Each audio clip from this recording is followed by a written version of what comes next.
Well, my name's John Kernan, and I'm the expedition leader on board the G Expedition. What does an expedition leader do? Essentially, we come to these remote areas. We're not going to be at a pier or alongside until we get back to Longyearbyen. So we drop the hook, the pick, and go ashore when and where we can. Ultimately, it is the ice and weather that decide where we can go. So we're just trying to give people as well-rounded an experience up here in Svalbard, which would include things like seeing, of course, a signature animal in the Arctic, the polar bear, walruses, maybe some seal species, other bird species, reindeer, Arctic foxes, that sort of thing, as well as all the good scenery. I've been a photographer for almost 50 years, largely landscape, but not exclusively, and I like wild places. I like austere and in some ways barren places, and this fits the bill. I think it's just utterly gorgeous. But the landscape to me is just beyond belief. I adore it. I'm in love with the place. I actually find the Arctic one of the most fascinating places to travel. I've been fortunate enough within the expedition cruise world to go just about everywhere. And for me, this is just for me, what I love about the Arctic are polar bears. Pure and simple. Penguins make me laugh when I go to the Antarctic, but I love polar bears.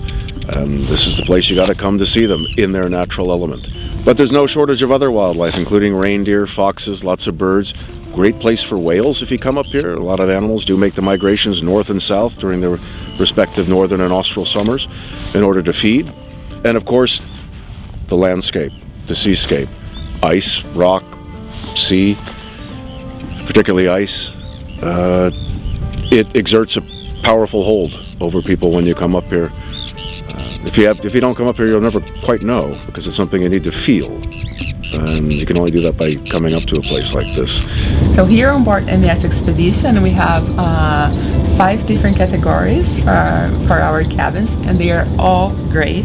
And the space in the cabin is very, very good. It's usually bigger than usually you see in the different ships. It does make it nice to have a ship to retreat to when the weather gets pretty nasty. You go back to the war room of the ship where we have bars and food and saunas.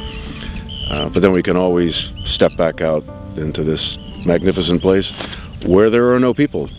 And it's a good way to key in to forces greater than yourself. So why should someone come on the MS Expedition? I thought everything was run really well. And again, I think the staff was really, really knowledgeable. I learned a lot. I think they do a great job, and I like being on a ship that was no larger than this one. Well, the key to our operation, the key to any expedition cruising operation since the days, the key is the Zodiacs. And when we leave port, that's usually the last time people are going to see a pier until they get back to a port. Because we drop the anchors, lower the Zodiacs, and that's how we get ashore or go on to any excursion anywhere. Maybe it's into a fjord, maybe it's to go see a glacier, Zodiac cruise, but it's all done by Zodiac. It's what gives us the flexibility to expand the use of a ship. Generally, a ship's got to go, can maybe use tenders, but it goes from port to port to port.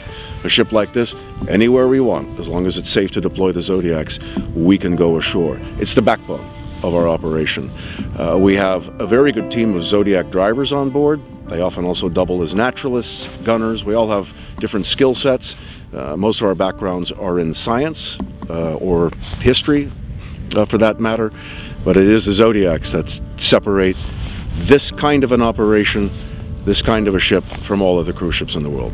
For me, the highlight was the ice on the Zodiacs, seeing that ice, seeing the glaciers, seeing those floating pieces of ice. I just thought was unbelievably beautiful.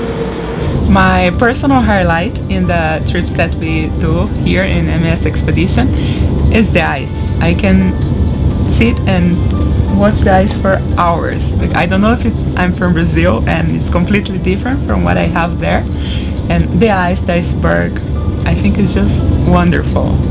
Perhaps one of the most, or one of the odder elements of coming up to a place like Svalbard, where we're at 77, 78, 79 degrees north latitude, perhaps even up to 80 or 81 if we go to the ice above the archipelago, is the midnight sun. At 3 a.m. it can look like 12 noon in some temperate part of the world during summertime. And it's a little strange. Figure, should I be going to bed? Maybe I'll just go out and get a suntan. Sometimes you figure, should I actually have a drink now? It's not dark enough yet. And it's 1 in the morning or 2 in the morning. At first it's a bit weird, but you get used to it.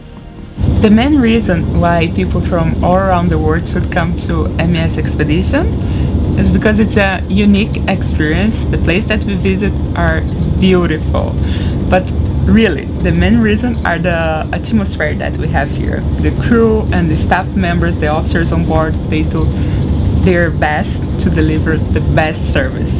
From someone who's been up here for about 25 years, I like to say I'm older than I look, but I would say that Discover Spitsbergen puts forth a very good operation. G Adventures and the expedition on this trip, we do every aspect extremely well, very well, and that works very well for me and for my team and for everyone on board, and ultimately for the guests that come and pay for an experience.